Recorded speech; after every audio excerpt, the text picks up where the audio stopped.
welcome back to the channel. So here we have the mighty 765 RS, resplendent in its AMC carbon frame covers and swing arm covers. Fit really well, standard carbon fibre. The hugger is actually a twill weave, but I couldn't get a twill weave to match, unfortunately, but they're actually not far off at all. But pretty happy with these.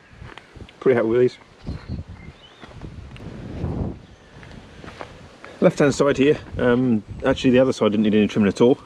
This side on the left hand side here needed a bit of trimming around here, just to open up this hole here, just to allow the shift rod and allow the protector to go on correctly.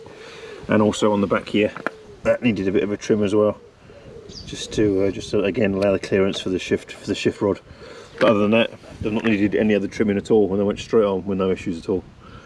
So yeah, AMC carbon covers, pretty decent, all the way from Slovenia. And I will say that the import duty to the UK was very, very reasonable, and take from that what you will. So anyway, yeah, pleased with these. Really sets it off. Get a carbon front mud guard just to set it off, and that'll be should be finished as far as the aesthetics goes. Exhaust to come. That's on the agenda. Rim tape to go on.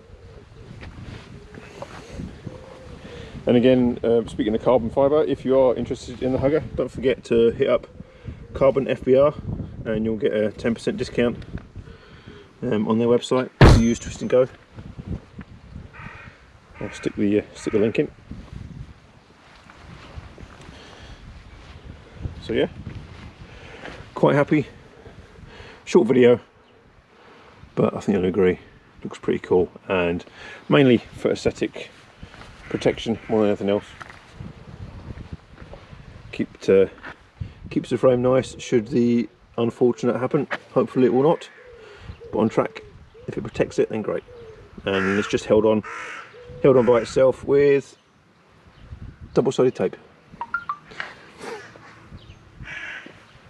There you go. Anyway, AMC carbon fibre frame guards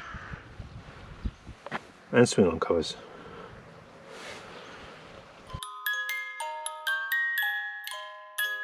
How on earth do you install them?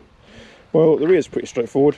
The paddock bobbin pretty much holds it in place, but essentially took that off and it just slides over and just sticks onto this frame, no problem at all. Likewise this side on the rear, that slid on as well, no issues at all.